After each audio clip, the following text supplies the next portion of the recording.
کہ اللہ کے نبی صلی اللہ علیہ وسلم نے فرمایا کہ میں اس بات کو نہ پسند کرتا ہوں کہ میں جو ہے ایسی حالت میں اللہ رب العالمین کا ذکر کروں، میں چاہتا ہوں کہ میں پاک اور صاف حالت میں، طہارت کی حالت میں اللہ رب العالمین کا ذکر کروں۔ یہ صحیح حدیث ہے۔ دیکھیے اس حدیث میں واضح طور پر اللہ کے نبی صلی اللہ علیہ وسلم سے یہ ثابت ہے کہ آپ نے جو ہے طہارت کرتے وقت سلام کا جواب بھی نہیں دیا، یعنی پیشاب کرتے وقت آپ نے جو ہے سلام کا جواب بھی نہیں دیا۔ تو اس سے بعض محدثین نے یہ کہا ہے کہ اگر کوئی کسی ایسے کام میں ہے، پیشاب میں ہے، بیت الخلاء میں ہے، اور اس میں اللہ کا نام لیا جا رہا ہے، اگر ایسی کوئی دعا ہے تو اس میں آدمی کو نہیں کرنا چاہیے۔ جیسے سلام میں بھی اللہ کا نام ہے نا، السلام، تو اس لیے السلام علیکم جو ہم لوگ کہتے ہیں، تو اس میں بھی انسان کو پرہیز کرنا چاہیے، کیونکہ آگے جب بندہ کہے گا تو آگے بھی اللہ کا نام آئے گا، ورحمۃ اللہ، اللہ کا جو اسم جلال ہے وہ بھی آگے آئے گا۔ لہذا انسان کو چاہیے کہ وہ ایسے موقعوں پر احتراز کرے۔ تو دعا کے لیے بھی ضروری ہے کہ میں اور آپ وضو سے ہو۔ دیکھیے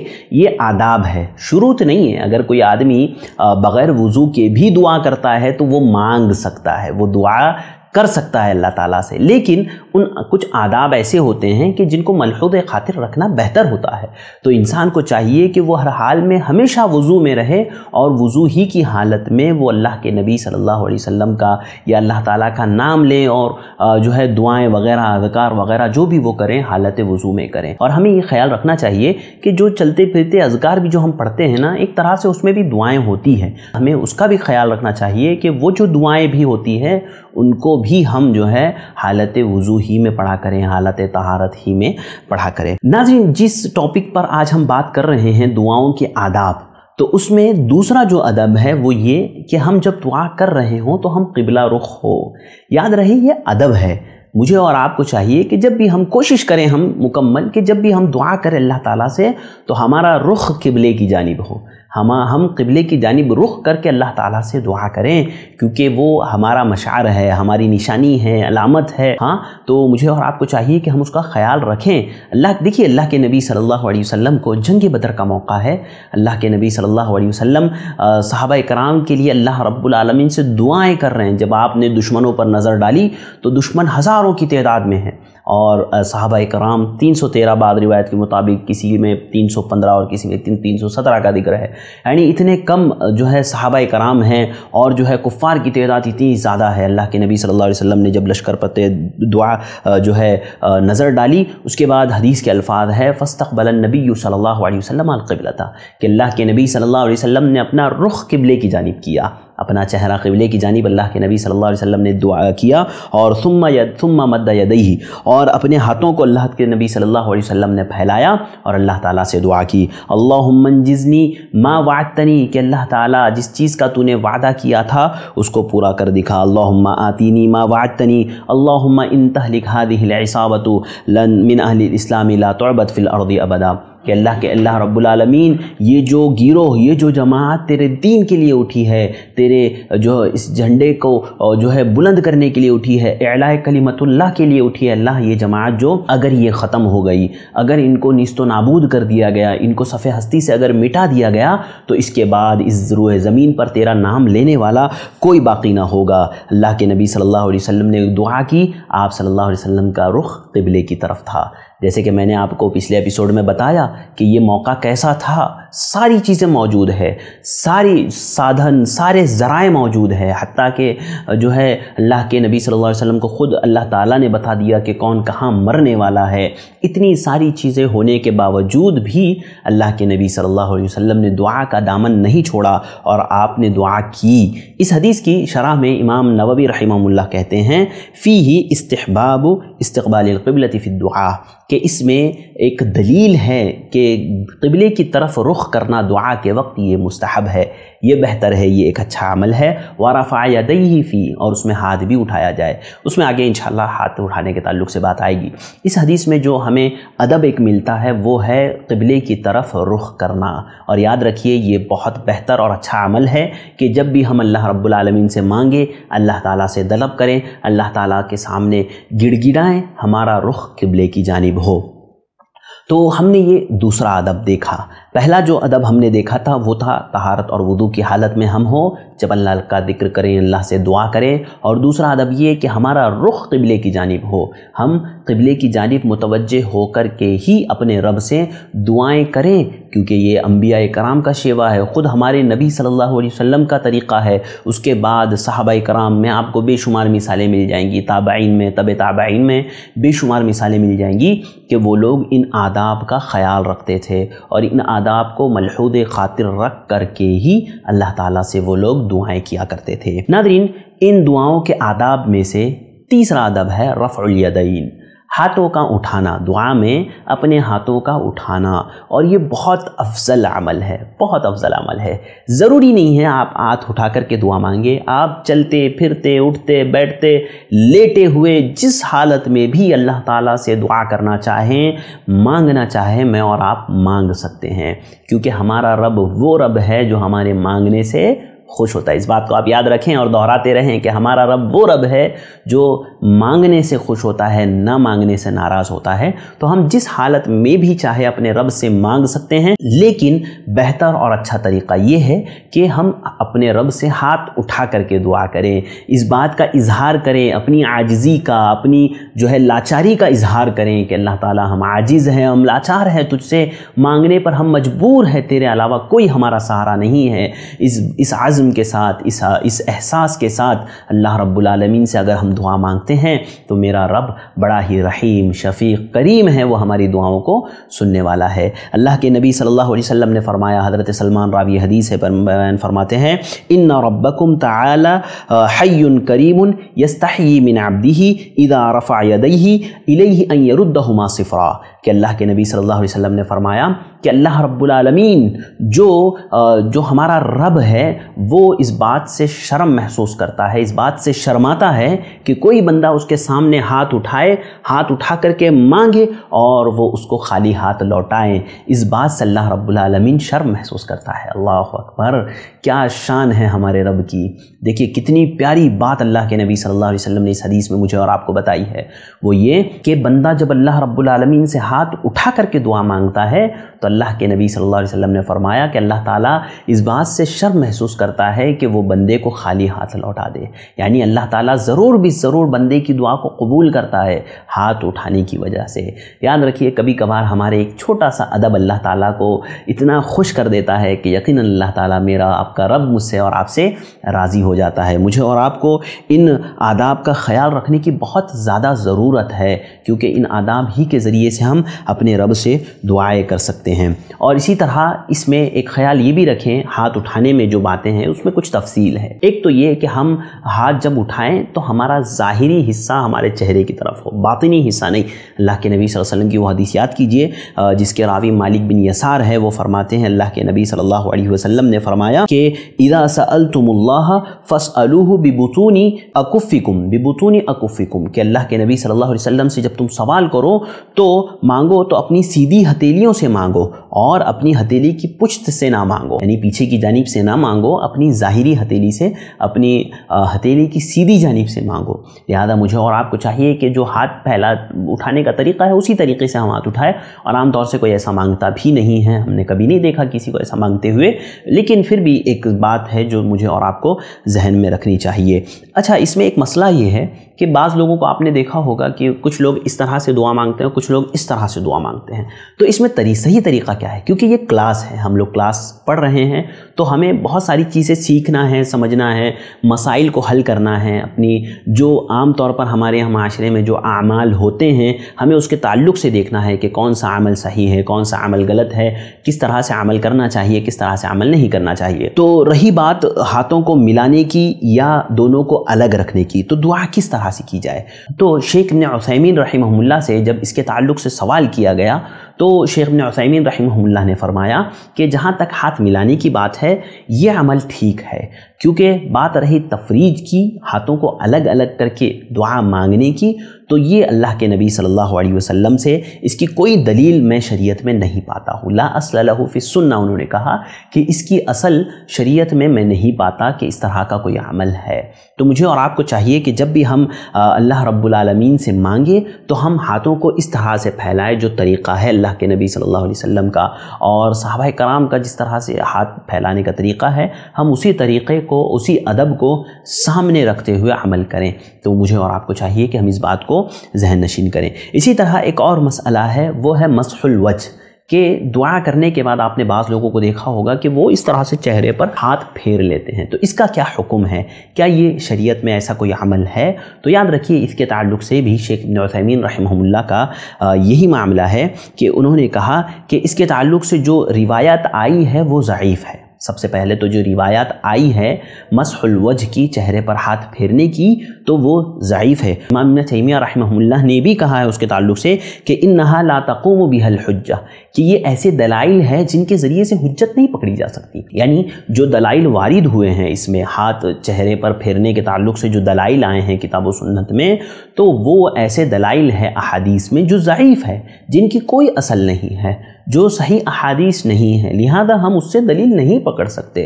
وہ ہمارا طریقہ نہیں ہے۔ اور علامہ ابن عثیمین رحمہ اللہ نے اس کی مزید وضاحت کرتے ہوئے فرمایا، انہوں نے کہا کہ اللہ کے نبی صلی اللہ علیہ وسلم سے بہت ساری ایسی جگہیں ثابت ہے جہاں پر اللہ کے نبی صلی اللہ علیہ وسلم سے ہاتھ اٹھا کر کے دعا کرنا ثابت ہے، جہاں پر آپ نے ہاتھ اٹھا کر کے دعا کی ہے، مثلا جمعہ کے خطبے ہو یا نماز استسقاء وغیرہ ہو، آپ نے وہاں پر ہاتھ اٹھا کر کے دعائیں کی ہے۔ شیخ ابن عثیمین رحمہ اللہ کہتے ہیں کہ اس میں ایسی کوئی دلیل نہیں ملتی ہے جس سے یہ ثابت ہو کہ اللہ کے نبی صلی اللہ علیہ وسلم نے اپنے چہرے پر ہاتھ پھیرا ہو۔ یعنی کبھی بھی جہاں کہیں بھی یہ بات ذکر ہے احادیث میں کہ اللہ کے نبی صلی اللہ علیہ وسلم نے جمعہ کا خطبہ دیا اور آپ صلی اللہ علیہ وسلم نے اس خطبے میں اللہ رب العالمین سے ہاتھ اٹھا کر کے دعائیں کی ہے، اور جو ہے یا پھر استسقاء، نماز استسقاء میں جو ہے اللہ کے نبی صلی اللہ علیہ وسلم سے ثابت ہے، اللہ کے نبی صلی اللہ علیہ وسلم نے جو ہے دعائیں کی ہے استسقاء وغیرہ کے لیے، جمعہ کے خطبے میں بھی استسقاء وغیرہ کے لیے آپ نے دعا کی ہے۔ تو آپ نے ایسا کہیں بھی ذکر نہیں ہے کہ آپ صلی اللہ علیہ وسلم نے اپنے ہاتھوں کو اپنے چہرے پر پھیرا ہو، اس کی کوئی دلیل شریعت میں نہیں ملتی ہے، لہذا یہ عمل بھی کتاب و سنت سے ثابت نہیں ہے اور ایسا کوئی مسئلہ نہیں ہے، لہذا مجھے اور آپ کو دور رہنا چاہیے۔ تو یہ ہاتھ اٹھانے کے تعلق سے تفصیل تھی، بہت ساری چیزیں ہم نے دیکھی۔ اس میں ایک اور چیز یہ بھی میں ذکر کر دوں کہ کہاں پر ہاتھ اٹھانا چاہیے اور کہاں پر نہیں اٹھانا چاہیے۔ تو اس میں فقہا نے یہی کہا ہے کہ جہاں پر اللہ کے نبی صلی اللہ علیہ وسلم نے ہاتھ اٹھا کر کے دعا مانگی ہے، ان جگہوں پر ہاتھ اٹھا کر ہی دعا مانگی جائے گی۔ بہتر ہے، افضل ہے کہ ہاتھ اٹھا کر کے دعا مانگنا چاہیے ان جگہوں پر جہاں پر اللہ کے نبی صلی اللہ علیہ وسلم نے خود ہاتھ اٹھا کر کے دعا مانگی ہے۔ اچھا، رہی ان جگہوں کی بات جہاں پر آپ نے ہاتھ اٹھا کر کے دعا نہیں کی ہے، ثابت نہیں ہے ان جگہوں پر ہاتھ اٹھا کر کے دعا کرنا، تو ایسی جگہوں پر ہاتھ اٹھا کر کے دعا نہیں کرنا چاہیے، یہ بہتر ہے۔ یعنی جہاں آپ نے ہاتھ اٹھایا ہے وہاں ہاتھ اٹھانا ہے، جہاں اللہ کے نبی صلی اللہ علیہ وسلم نے ہاتھ اٹھا کر کے دعا نہیں کی ہے وہاں بغیر ہاتھ اٹھائے کی دعا کرنا ہے، اور ان جگہوں پر جہاں پر ذکر ہی نہیں ہے کہ آپ نے ہاتھ اٹھایا ہے یا نہیں اٹھایا ہے، ان جگہوں پر دعا کرنے میں، تو یہ جو پہلی حدیث ہم نے دیکھی کہ اللہ تعالیٰ بندوں کو بندے جب ہاتھ اٹھا کر کے دعا کرتے ہیں تو اللہ تعالیٰ ان کے ہاتھوں کو خالی ہاتھ لوٹاتے ہوئے اس بندے کو شرماتا ہے اللہ تعالیٰ۔ تو اس دعا کو بنیاد بناتے ہوئے فقہا نے کہا کہ ایسے موقعوں پر ہاتھ اٹھا کر کے دعا بندے کو کرنا چاہیے تاکہ وہ اس فضیلت کا مستحق بن سکیں۔ یعنی وہ جگہیں جہاں پر اللہ کے نبی صلی اللہ علیہ وسلم سے ثابت نہیں ہے کہ آپ نے ہاتھ اٹھایا ہے یا نہیں اٹھایا ہے، تو ایسی جگہوں پر ہاتھ اٹھانا چاہیے اس حدیث کو بنیاد بنا کر کے، اور تاکہ ہم اس فضیلت کے مستحق بن سکے کہ ہم جب ہاتھ اٹھا کر کے دعا مانگیں گے تو میرا اور آپ کا رب اس بات سے شرم محسوس کرے گا یا شرمائے گا کہ ہمیں خالی ہاتھ لوٹائے۔ یقیناً اللہ رب العالمین دینے والا ہے، اس کے خزانے میں کوئی کمی نہیں ہے، اس بات کا عقیدہ میرا اور آپ کا ہے۔ تو مجھے اور آپ کو چاہیے کہ ہم ان آداب کو یاد رکھیں، ان آداب پر عمل کریں، یہ آداب یقیناً ہمیں فائدہ پہنچانے والے ہیں۔ اور ہم نے اس میں ہاتھ اٹھانے والے معاملے میں یہ بھی دیکھا کہ ہاتھ اٹھانے میں ہمیں اس طرح سے ہاتھ اٹھانا چاہیے، اسی طرح ہم نے یہ بھی دیکھا کہ چہرے پر ہاتھ پھیرنا یہ اللہ کے نبی صلی اللہ علیہ وسلم سے ثابت نہیں ہے، لہذا مجھے اور آپ کو اس سے بچنا چاہیے۔ آئیے ناظرین ہم اگلا ادب دیکھتے ہیں۔ اگلا ادب کیا ہے؟ اگلا ادب یہ ہے کہ جب ہم اللہ تعالیٰ سے دعا مانگیں تو سب سے پہلے اللہ تعالیٰ کی حمد و ثنا بیان کریں، اس کے بعد اللہ کے نبی صلی اللہ علیہ وسلم پر درود بھیجے۔ یہ دعا کا طریقہ ہوتا ہے، دعا کا یہ ادب ہے جو اللہ کے نبی صلی اللہ علیہ وسلم نے مجھے اور آپ کو سکھایا ہے۔ حضرت فضالہ بن عبید رضی اللہ تعالیٰ عنہ راوی ہے، وہ بیان فرماتے ہیں اللہ کے نبی صلی اللہ علیہ وسلم نے فرمایا اذا صلی احدکم فلیبدأ بتحمید اللہ والثناء علیہ، کہ جب تم دعا مانگنا شروع کرو تو اللہ تعالیٰ کی تعریف کرو، اس کی ثنا بیان کرو، اس کی حمد بیان کرو۔ تو مجھے اور آپ کو چاہیے کہ ہم اللہ تعالیٰ کی حمد بیان کریں، اللہ کی تعریف کریں، اللہ کی ثنا بیان کریں۔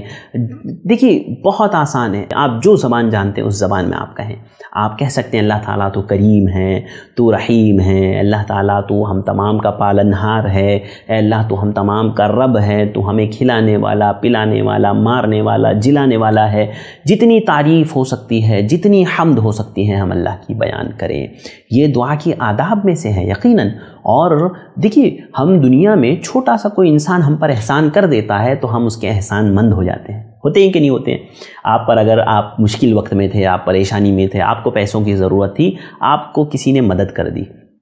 آپ کو کسی نے پیسہ دے دیا، تو آپ اس کے شکر گزار ہو جاتے ہیں، آپ اس کی کتنا شکریہ آپ اس کا ادا کرتے ہیں، اور اپنے دل میں اس کا احساس اس کو محسوس رکھتے ہیں، یعنی اس کا احساس اپنے دل میں آپ رکھتے ہیں کہ بھائی اس نے مجھے ایک مشکل وقت میں میری مدد کی تھی، اور آپ کتنا اس کا ادب کرتے ہیں، کتنی اس کی تعریف بیان کرتے ہیں، چاہے اکیلے میں ہو، چاہے لوگوں کے سامنے ہو، آپ گفتگو میں اس کی تعریف بیان کرتے ہیں۔ تو وہ رب جس نے ہمیں بے پناہ نعمتوں سے نوازا ہے، وَإِن تَعُدُّوا نِعْمَةَ اللَّهِ لَا تُحْصُوهَا، کہ میں اور آپ اگر اپنے رب کی نعمتوں کو گننا چاہے تو ہم نہیں گن سکتے، ہم اس کو شمار نہیں کر سکتے۔ تو وہ ہمارا رب جس نے بے شمار نعمتوں سے ہمیں نوازا ہے، اتنی نعمتیں کہ جس کا شمار ہی نہیں ہے، تو ایسے رب سے ہمیں کتنا جو ہے اس کا احساس ہمارے دل میں کتنا ہونا چاہیے، کتنی اس کی عزت ہونی چاہیے، کتنی حمد و ثنا۔ خود انسان اگر اپنے جسم میں غور کر لیں، اس کے ہاتھ، اس کا چہرہ، اس کی ناک، اس کا کان، اگر سوچئے، اور دیکھیے صرف نعمت اللہ تعالیٰ نے نہیں دی، اس کو اس کی صحیح جگہ پر اللہ تعالیٰ نے رکھا بھی ہے۔ سوچئے اگر انسان کی ناک یہاں نہ ہو کر کے اگر یہاں ہوتی تو وہ کیسا نظر آتا، اس کے کان اگر یہاں نہ ہو کہ اگر اللہ تعالیٰ اس کے چہرے پر کسی اور جگہ اس کا کان دیتا تو اس کا چہرہ کیسے نظر آتا۔ تو یقیناً اللہ تعالیٰ نے لقد خلقنا الانسان فی احسن تقویم، یقیناً اللہ تعالیٰ نے میری اور آپ کی خلقت بہت ہی شاندار، بہت ہی اعلیٰ درجے میں کی ہے۔ تو مجھے اور آپ کو اس بات کا احساس ہونا چاہیے، ہمارے اندر یہ شعور ہونا چاہیے کہ ہمارے رب کے بے پناہ احسانات مجھ پر اور آپ پر ہے، اور تو ہمیں اس کا شکر مانتے ہوئے اس کی یقیناً حمد و ثنا بیان کرنی چاہیے۔ اللہ رب العالمین سے دعا کرتے وقت اللہ تعالیٰ کو جو ہے اللہ تعالیٰ کی جتنی آپ تعریف کر سکیں، اگر آپ کو عربی میں آتی ہے آپ عربی میں کریں، اگر آپ اردو میں جانتے اردو میں کریں، ہندی میں، انگلش میں، مراٹھی میں، یا جس بھی زبان آپ جو بھی زبان آپ جانتے ہیں ان تمام زبانوں میں آپ اپنے رب کی تعریف، حمد، دعا کے لیے بیان کر سکتے ہیں، اور اس ادب کو ہمیں یاد رکھنا چاہیے۔ اس سے اللہ تعالیٰ کی تعظیم، توقیر میں اضافہ ہوتا ہے، ہمارے دلوں میں اللہ کی معرفت میں اضافہ ہوتا ہے، اور بہت سارے اس کے بے شمار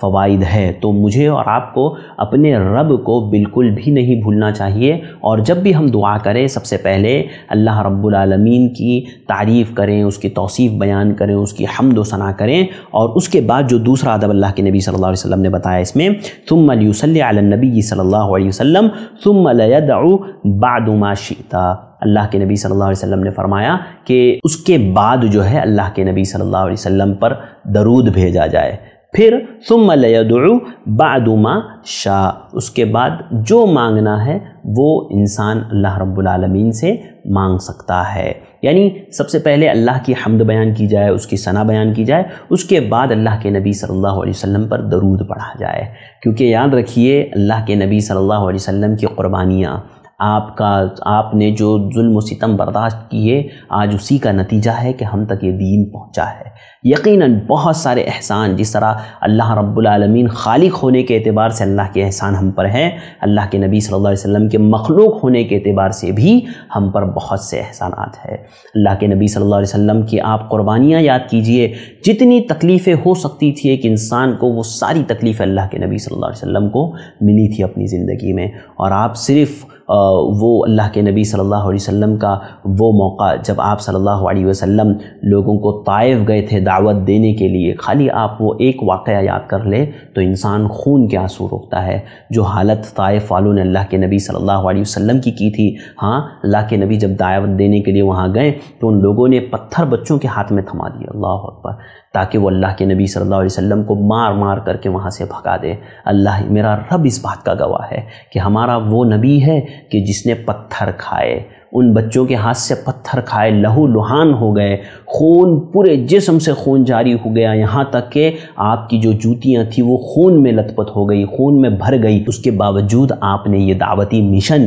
جو اللہ کے نبی صلی اللہ علیہ وسلم لے کر کے اٹھے تھے، آپ نے اس کو نہیں چھوڑا۔ آپ ایک ایک قربانی اللہ کے نبی کی دیکھ لیں، آپ شمار نہیں کر سکتے۔ اس کے باوجود اگر ہم اللہ کے نبی صلی اللہ علیہ وسلم کو بھول جائیں تو یہ آپ کے احسانات کی، جو مخلوق ہونے کے اعتبار سے اللہ کے نبی صلی اللہ علیہ وسلم کی جو احسانات مجھ پر، آپ پر، ہم پر ہے، ان احسانات کی جو ہے توہین ہوگی، ان کی ناقدری ہوگی، اور ہم وہ لوگ ہیں جو کسی کی ناقدری نہیں کرتے۔ یقیناً ہمارے نبی صلی اللہ علیہ وسلم نے بہت ساری قربانیاں دے کر کے جو ہے ہم تک یہ دین پہنچایا ہے۔ تو جب بھی ہم دعا کریں اللہ کے نبی صلی اللہ علیہ وسلم پر درود پڑھنا نہ بھولیں۔ اور درود کے بے شمار فضائل ہے اللہ کے نبی صلی اللہ علیہ وسلم کا۔ جب بندہ ایک مرتبہ مجھ پر درود پڑھتا ہے، اللہ تعالیٰ اس پر 10 رحمتیں نازل کرتا ہے۔ درود پڑھنے کے بے شمار اپنے الگ سے فوائد ہے، تو کیوں ہم ان فوائد سے محروم رہیں؟ ہمیں چاہیے کہ ہم ان آداب کا خیال رکھیں، اور ان آداب کے ذریعے سے ہمیں اجر ملے گا۔ یاد رکھیے، جب ان آدابوں کو ہم ملحوظ رکھیں گے نا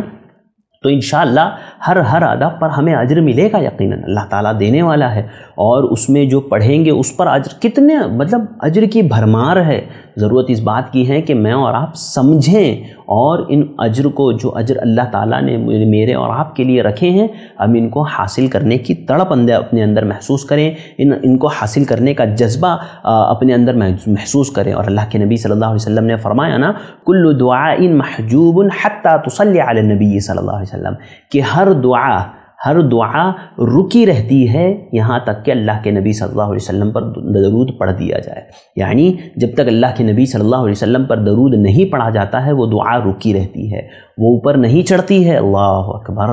کتنی بڑی بات ہے۔ تو مجھے اور آپ کو چاہیے کہ ہم اس ادب کو یاد رکھیں، ہم اس ادب کو اپنے ذہن میں رکھیں، اللہ کے نبی کی قربانیوں کو ہم یاد رکھیں۔ یاد رکھیے، جب تک ہم یہ چیزیں یاد نہیں رکھیں گے نا تو مطلب ایک احساس، ایک جذبہ جو ہونا چاہیے میرے اور آپ کے دل میں، وہ پیدا نہیں ہوگا۔ اسی طرح اگر ہم اللہ کی معرفت کو حاصل کرنا چاہتے ہیں تو ہمیں اللہ کے احسانات کو یاد رکھنا ہوگا۔ اسی طرح اللہ تعالیٰ کے تعلق سے باتیں جاننی ہوں گی۔ اسی طرح ہم اللہ کے نبی کی محبت اپنے دل میں حقیقی طور پر پیدا کرنا چاہتے ہیں تو ہمیں اللہ کے نبی کی سیرت کو پڑھنا ہوگا، اس کو سمجھنا ہوگا، آپ کی احادیث کو پڑھنا ہوگا، اس کو سمجھنا ہوگا، تبھی جا کر کے یہ محبت، یہ الفت اور یہ جذبہ میرے اور آپ کے اندر پیدا ہوگا۔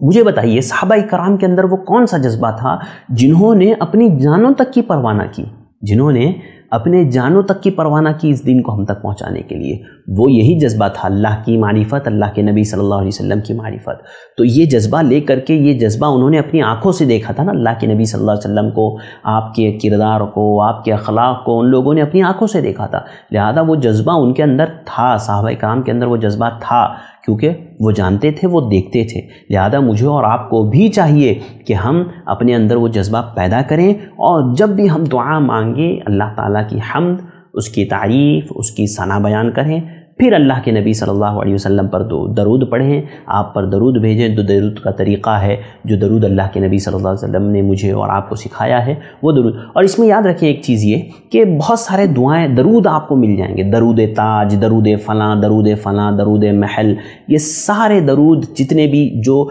بے سند ہے وہ سارے کے سارے ہم کو نہیں پڑھنے، وہ پڑھنے سے ہمیں اجر نہیں بلکہ گناہ ملے گا۔ کیوں؟ کیونکہ ہم ایک ایسی چیز پڑھ رہے ہیں یا ایسی چیز پر عمل کر رہے ہیں جو شریعت میں ہے ہی نہیں، جس کی کوئی اصل ہے ہی نہیں۔ تو جب ہم ایسا کام کر رہے ہیں تو وہ چیز کیوں ہمیں ملے گی؟ تو لہذا مجھے اور آپ کو چاہیے کہ ایسے سارے درود، جتنے بھی درود آئے ہیں وہ سارے کے سارے ہم چھوڑ دیں۔ ہاں، جو اللہ کے نبی صلی اللہ علیہ وسلم سے ثابت درود ہے، صحیح سند کے ساتھ مروی ہے، ان درود کو ہم پڑھیں، یقیناً ان درود سے ہمیں فائدہ ہوگا، اور ان درود کو پڑھنے کا جو اجر ہے وہ بھی ہمیں ملے گا۔ لیکن یاد رکھیں، اگر یہ درود تاج، درود فلاں، درود شہادہ اور پتہ نہیں کتنے کتنے درود لوگوں نے الگ الگ ایجاد کر لیے ہیں یا اپنے سے گڑھ لیے ہیں، بنا لیے ہیں، ان سارے درودوں کو پڑھنے سے ہمیں صرف اور صرف نقصان ہے، کوئی فائدہ نہیں ہے۔ تو جب بھی آپ کوئی درود پڑھیں، دیکھیں عمومی طور پر آپ ایک ہی درود ہمیشہ عمل کر سکتے ہیں، اللہم صلی علی محمد وعلی آل محمد کما صلیت علی ابراہیم وعلی آل ابراہیم انک حمید مجید، اللہم بارک علی محمد وعلی آل محمد کما بارکت علی ابراہیم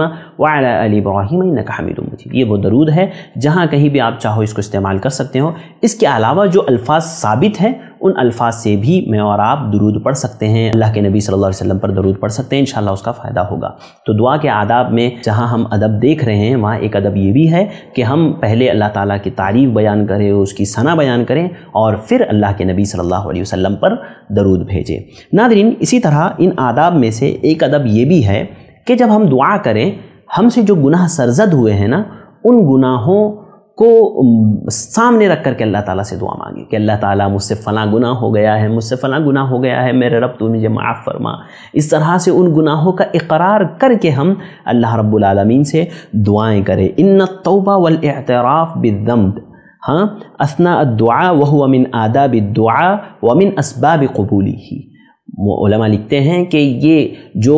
دوران دعا گناہ کا اقرار کرنا اور اس کی توبہ اللہ رب العالمین سے کرنا، یہ دعا کی قبولیت کے اسباب میں سے ایک سبب ہے۔ یعنی اللہ تعالیٰ جو بندوں کی دعاؤں کو قبول کرتا ہے اس کے اسباب میں سے ایک سبب یہ بھی ہے کہ جو ہے انسان اپنے گناہ کا اعتراف کریں، اپنی غلطی کا اعتراف کریں کہ اللہ تعالیٰ مجھ سے فلاں گناہ ہوا ہے۔ اور یاد رکھیے یہ کبیرہ گناہ میں شرط ہے کہ جو کبائر ہے، جو کبیرہ گناہ ہیں، جب انسان سے ہو جاتے ہیں تو ان گناہوں پر توبہ شرط ہے۔ یعنی آپ کو پتہ ہونا چاہیے کہ آپ سے فلاں گناہ ہوا ہے، کبیرہ گناہ ہے، آپ کو اس گناہ سے اللہ تعالیٰ سے توبہ کرنی ہوگی کہ اللہ مجھ سے فلاں گناہ ہو گیا ہے، یہ بہت برا گناہ ہے، اللہ تو مجھے میرے اس گناہ کو معاف فرما۔ ناظرین، یہ بہت ضروری ہے، یاد رکھیے، اور یہ دعا کی قبولیت کے اسباب میں سے ایک سبب ہے۔ اور میں آپ کو بتاؤں یہ انبیاء اکرام کا شیوا تھا، انبیاء اکرام کا طریقہ یہی تھا کہ جب کبھی وہ اللہ رب العالمین سے دعا کرتے تو وہ اپنے گناہ کو سامنے رکھ کر کے اللہ تعالیٰ سے دعا کرتے۔ یاد رکھیے انسانوں میں سب سے پہلے انسان حضرت آدم علیہ السلام، ہمارے والد، ہمارے باپ حضرت آدم کو یاد کیجئے۔ جب ان سے غلطی سرزد ہو گئی، اللہ تعالیٰ نے کہا تھا کہ فلاں درخت کے قریب نہ جانا۔ اللہ تعالیٰ نے کہا تھا جنت میں سے جہاں چاہو کھاؤ پیو، جنت میں رہو، لیکن ایک درخت کے قریب نہ جانا،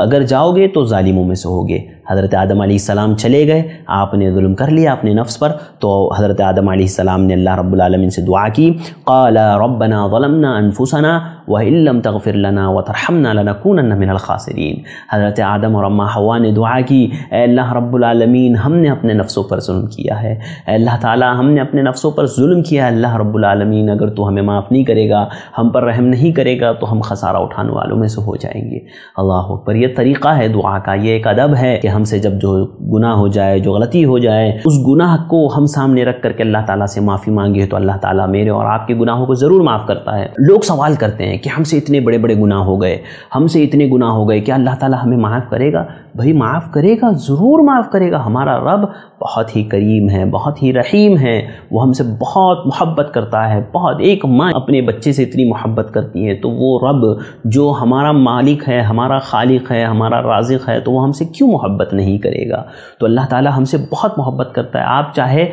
آسمان بھر کر کے، زمین بھر کر کے، ان دونوں کے درمیان میں جتنی جگہ ہے ان پوری جگہ کو بھر کر کے، سمندر کے جھاگ کے برابر بھی اگر آپ گناہ لے کر کے جائیں اور اللہ رب العالمین سے معافی مانگے تو اللہ تعالیٰ ضرور میری اور آپ کے گناہوں کو معاف کرے گا۔ اسی طرح آپ حضرت موسیٰ علیہ السلام کی دعا کو بھی دیکھ سکتے ہیں۔ حضرت موسیٰ علیہ السلام نے اللہ رب العالمین سے دعا کی تھی، قال رب انی ظلمت نفسی فاغفر لی، اے اللہ رب العالمین میں نے اپنے نفس پر ظلم کیا، اللہ تعالیٰ تو مجھے میری مغفرت فرما، مجھے معاف فرما۔ اسی طرح حضرت یونس علیہ السلام جب اپنی قوم کو چھوڑ کر کے چلے گئے، مچھلی کے پیٹ میں ہیں۔ دیکھیے ہم سوچتے ہیں کہ اللہ تعالیٰ ہماری دعا کو سن سکتا ہے، یقیناً سن سکتا ہے۔ ہمارا رب وہ رب ہے جو مچھلی کے پیٹ کے اندر انسان کو سن سکتا ہے۔ اللہ اکبر، سوچئے کتنی گہرائی، ایک تو سمندر کی گہرائی، سمندر کی تاریکی، رات کی تاریکی، مچھلی کے پیٹ کی تاریکی، اس کے اندر حضرت یونس اللہ رب العالمین سے دعا کر رہے ہیں۔ اللہ اکبر، اللہ کی شان بہت اعلیٰ ہے، بہت نرالی ہے۔ حضرت یونس علیہ السلام اللہ تعالیٰ سے دعا کرتے ہیں، فنادیٰ فی الظلمات اللہ الہ الا انت سبحانک انی کنت من الظالمین۔ حضرت یونس اللہ تعالیٰ خود کہہ رہا ہے کہ تاریکی میں، کتنی تاریکیوں میں حضرت یونس علیہ السلام نے اللہ تعالیٰ سے دعا مانگی، میرے اور آپ کے رب نے یقیناً ان کی دعا کو قبول کیا اور انہیں مچھلی کے پیٹ سے نکالا، نجات دی۔ تو مجھے اور آپ کو چاہیے کہ ہم جب بھی اللہ رب العالمین سے دعا کریں تو ضرور ضرور ہم اس بات کا خیال رکھیں کہ ہم اپنے گناہوں کا اعتراف کرتے ہوئے اللہ رب العالمین سے دعا کریں، اللہ رب العالمین سے مانگے تو یقیناً میرا اور آپ کا رب جو ہے ہماری دعاؤں کو قبول کرنے والا، دعاؤں کو سننے والا ہے۔ ایک حدیث ہے جس کے راوی حضرت ابو ہریرہ رضی اللہ تعالی عنہ ہے، وہ بیان فرماتے ہیں کہ اللہ کے نبی صلی اللہ علیہ وسلم نے فرمایا کہ ایک بندہ کوئی گناہ کرتا ہے اور پھر وہ گناہ کرنے کے بعد اللہ رب العالمین کے سامنے ہاتھ اٹھا کر کے دعا کرتا ہے کہ اللہ اے میرے رب، میں نے فلاں غلطی کی ہے، میں نے فلاں گناہ کیا ہے، اے اللہ رب العالمین تو مجھے معاف فرما دے۔ اللہ کے نبی صلی اللہ علیہ وسلم نے فرمایا کہ اللہ رب العالمین کہتا ہے کہ میرا بندہ جانتا ہے کہ میرا کوئی رب ہے اور وہ اس بات کا یقین رکھتا ہے کہ وہ گناہوں کو معاف کرنے والا ہے۔ اللہ رب العالمین کہتا ہے میں نے اس کے گناہ کو معاف کیا۔ پھر بندہ دوسری مرتبہ وہ گناہ کر لیتا ہے، پھر اللہ رب العالمین سے آ کر کے اپنے گناہوں کی معافی طلب کرتا ہے، اللہ تعالیٰ تمہارا رب ہے، تو میرے گناہوں کو معاف کرنے والا ہے، اللہ تعالیٰ میں نے فلاں گناہ کیا، اللہ تو معاف فرما دے۔ حضرت ابو ہریرہ کہتے ہیں اللہ کے نبی صلی اللہ علیہ وسلم نے فرمایا کہ اللہ تعالیٰ فرماتا ہے میرا بندہ جانتا ہے کہ اس کا کوئی رب ہے، اس کے کوئی گناہوں کو معاف کرنے والا ہے، لہذا وہ مجھ سے مانگ رہا ہے۔ اللہ تعالیٰ جب بندہ مانگتا ہے تو اللہ تعالیٰ اس کی گناہ کو معاف کر دیتا ہے، پھر تیسری دفعہ بھی اللہ تعالیٰ اس کے گناہوں کو معاف کرتا ہے۔ اللہ اکبر! دیکھیے کتنا اللہ رب العالمین رحیم، کریم، شفیق ہے، ہمارا رب کتنا چاہتا ہے کہ ہم اس سے مانگیں، اس سے طلب کریں تاکہ وہ ہمیں دے۔ تو ناظرین، دعاؤں کے آداب میں سے ایک ادب آپ ضرور اس کو یاد رکھیں کہ آپ جب بھی اللہ رب العالمین سے جو ہے دعا مانگے یا گناہوں کی معافی مانگے تو گناہوں کے اعتراف کے ساتھ مانگے کہ اللہ تعالیٰ ہم سے فلاں گناہ ہوا ہے، اللہ تعالیٰ تو ہمارے اس گناہ کو معاف فرما۔ جیسے کہ میں نے کہا، دیکھیے جو چھوٹے چھوٹے گناہ ہوتے ہیں نا، صغیرہ گناہ، وہ اعمال کے ذریعے سے معاف ہو جاتے ہیں۔ جیسے اللہ کے نبی صلی اللہ علیہ وسلم نے کہا کہ اگر وضو انسان کرتا ہے تو اس کے گناہ جڑ جاتے ہیں، تو صغیرہ گناہ جڑ جاتے ہیں۔ اسی طرح جو روزوں کے فضائل میں آئے ہیں، چاہے وہ محرم کے روزے ہوں، چاہے وہ جو ہے ایام بیض کے روزے ہوں، یا اس کے علاوہ اور دیگر جو بھی روزے ہوں، عرفہ کا روزہ ہے جس کے تعلق سے اللہ تعالیٰ نے کہا، اللہ کے نبی صلی اللہ علیہ وسلم نے کہا کہ اللہ تعالیٰ اگلے اور پچھلے ایک سال کے گناہوں کو معاف کرتا ہے، یا کسی حدیث میں اگلے کا ذکر ہے۔ اور جتنے بھی اعمال ایسے ہیں نا، تو اس میں یاد رکھیے ہمیشہ یہ اصول ہے کہ وہاں پر صغیرہ گناہ مراد ہوتے ہیں، یعنی چھوٹے چھوٹے گناہ، کیونکہ کبیرہ گناہ جو ہے، بڑے گناہ جو ہے، ان کے لیے توبہ شرط ہے۔ جب تک بندہ ان گناہوں کے اعتراف کے ساتھ اللہ تعالیٰ سے توبہ نہیں کرتا، اللہ تعالیٰ ان گناہوں کو معاف نہیں کرتا ہے۔ تو ضرورت اس بات کی ہے کہ ہم ان آداب کو یاد رکھیں، ان آداب کو اپنے ذہنوں میں رکھیں اور ان پر عمل کریں۔ دیکھیے میں اتنی باتیں آپ کے سامنے رکھ رہا ہوں، آپ سوچیں گے میں کیسے یاد رکھوں؟ آپ جب بیٹھ کر کے عمل کرو گے نا، تو خود بخود آپ کو ہر چیز وقت پر یاد آئے گی۔ جب آپ ہاتھ اٹھا کر کے اللہ تعالیٰ سے دعا مانگنا چاہو گے، آپ کو یاد آئے گا مجھے ہاتھ کیسے اٹھانا ہے۔ جب آپ دعا مانگنے کی ابتدا کرو گے، آپ کو یاد آئے گا کہ مجھے پہلے حمد و ثنا بیان کرنی ہے، اللہ کے نبی پر درود پڑھنا ہے، اور پھر اس کے بعد مجھے جو ہے دعا کا سلسلہ شروع کرنا ہے۔ یہ سارے آداب آپ کو جو ہے جب آپ عملی طور پر یعنی پریکٹیکل جب اس کو کرو گے تو وہ ساری چیزیں آپ کو انشاءاللہ بوقت ضرورت یاد آتی رہے گی انشاءاللہ، اگر میں اور آپ اس کو اپنے ذہنوں میں رکھیں گے۔ ناظرین چلتے ہیں ہمارے اگلے ادب کی طرف۔ دیکھیے جہاں تک ہم نے ابھی کچھ آداب دیکھے ہیں، اب جو ادب میں بیان کر رہا ہوں وہ بھی زیادہ اہم ہے۔ وہ یہ کہ جب ہم دعا کریں نا، دعا کی ابتدا کریں، ہم نے اللہ کے نبی پر درود بھیج دیا، اللہ تعالیٰ کی حمد و ثنا بیان کر دی، تو اس کے بعد جب ہم دعا مانگنا شروع کریں تو سب سے پہلے اپنے نفس کے لیے مانگیں۔ انسان یہ سمجھتا ہے کہ میں پہلے اپنے لیے نہیں اپنے والدین کے لیے مانگوں، نہیں، آپ غلط کر رہے ہو، آپ ادب کے خلاف کام کر رہے ہو۔ اگر آپ یہ سوچ رہے ہو، لوگ یہ سمجھتے ہیں، ہوتا ہے نا کہ کیونکہ شرعی اعتبار سے ہم یہ دیکھتے ہیں کہ جہاں کہیں بھی صحابہ کرام کو ہم نے دیکھا، انہوں نے ایثار و قربانی میں اپنے بھائیوں کو اپنے اوپر ترجیح دی ہے، یعنی اپنا حق بھی اپنے بھائیوں کو انہوں نے دے دیا ہے، اپنے بھائیوں کو اپنے اوپر ترجیح دیتے ہوئے۔ اسی لیے انسان دعاؤں میں بھی یہ سمجھتا ہے کہ میں شاید پہلے دوسرے کے لیے مانگوں تو زیادہ بہتر ہوگا، جبکہ یہ ادب نہیں ہے، یہ طریقہ نہیں ہے۔ طریقہ یہ ہے کہ جب میں اور آپ مانگے اللہ تعالیٰ سے، سو سب سے پہلے ہم اپنے نفس کے لیے دعا کریں، اپنے نفس کے لیے مانگیں، کیونکہ اللہ تعالیٰ نے خود قرآن مجید میں کہا یا ایھا الذین آمنوا قوا انفسکم واہلیکم نارا، کہ اے وہ لوگوں جو ایمان لائے ہو، سب سے پہلے اپنے آپ کو جہنم کی آگ سے بچاؤ۔ تو مجھے اور آپ کو پہلے اپنی ذات کو بچانا ضروری ہے، کیونکہ قیامت کے دن بھی جب ہم اللہ رب العالمین کے سامنے حاضر ہوں گے، نامہ اعمال کا حساب ہو رہا ہوگا،